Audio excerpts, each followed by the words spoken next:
Lakshmi interview okay അല്ലേ? ഓക്കെയാണ് sir. ആദ്യം അൻസനെ വിളിച്ചോളൂ കേട്ടോ. ഇരുന്നിട്ട് സുഖമുണ്ടോ? അത്രയ്ക്കില്ല. അപ്പൊ പിന്നെ എണീറ്റ് പോണോ?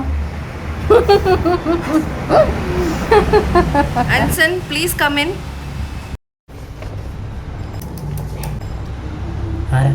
ഞാൻ അൻസൻ വിളിച്ചായിരുന്നു. അല്ല വിളിച്ച് അല്ല ഒരു മാമി വന്നിട്ട് ഇന്റർവ്യൂവിന് വരാൻ പറഞ്ഞിങ്ങനെ വിളിച്ചായിരുന്നു. എന്റെ ഒരു കൂട്ടുകാരനും കൂടെ വന്നിട്ടുണ്ട്. അവൻ നല്ല സൂപ്പറായിട്ട് ഇങ്ങനെയൊക്കെ സംസാരിക്കും. ഇതൊക്കെ അവന്റെ വീട്ടിൽ 4 ഇരിപ്പുണ്ട്. അവന് ജോലി കൊടുക്കണേ സാറേ. ഇത് കൊണ്ടുവന്ന് പറഞ്ഞു. അണ്ണൻ നേരത്തെ വന്ന. എന്റെ ആണോ അവന്റെ ആണോ? എന്റെ ഫ്രണ്ട് അജയാണ് sir. Ajay is my best friend sir. അജയനെ ഗീത സ്നേഹിക്കുന്നുണ്ട് സാർ. ആ സ്നേഹത്തിന് വേണ്ടിയാണ് സാർ അവന് ഈ ജോലി തന്നെ ആവശ്യം. അവന് ജോലി കൊടുക്കണം സാർ. അവനാണ് എന്റെ ബെസ്റ്റ് ഫ്രണ്ട്. എടോ അതല്ല, എന്റെ മുമ്പിൽ ഇപ്പോൾ ഇരിക്കുന്ന ആരാണ്? ഞാനാണ്. തന്റെ പേര് പറയൂ. എന്റെ പേര് അൻസൻ. എന്ത് ചെയ്യുന്നു ഇപ്പൊ? അവനാണ് ഞാനാണ്. ആരാ ഇപ്പൊ ഇന്റർവ്യൂ ഇരിക്കുന്നത്? അത് ഞാനാണ് സാർ. എന്ന് താങ്കൾ പറയും. ഞാൻ അങ്ങനെ ഒന്നും പ്രത്യേകിച്ച് ചെയ്തിട്ടില്ല സാർ അവന് വേണ്ടി. പക്ഷെ അവൻ എനിക്ക് ഒരുപാട് കാര്യങ്ങൾ ചെയ്തു തന്നിട്ടുണ്ട്. ഇൻഫാക്ട് ഈ ഒരു ഇന്റർവ്യൂവിന് വരാൻ വേണ്ടി എക്സിക്യൂട്ടീവ് ഡ്രസ്സ് തന്നെ അവനാണ് സാർ എനിക്ക് സെലക്ട് ചെയ്തത്. കൊടുക്കണം.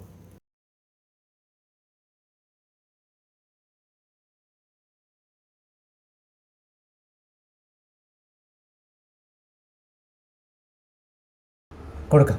അവനെ വിളിക്കട്ടെ സാർ? വിളിക്കാം. അതിനു മുമ്പ് തന്നെ കുറിച്ച് താനൊന്ന് പറ. എന്നെ പറ്റി സാറിന് എന്തെങ്കിലും അറിയണമെങ്കിൽ ആദ്യം സാറ് അവനെ പറ്റി അറിയണം.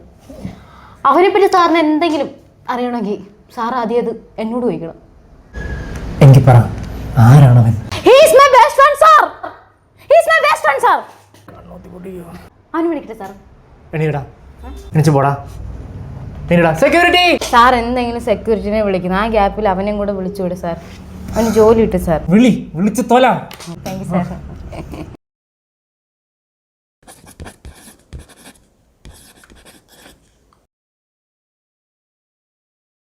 ആശേ,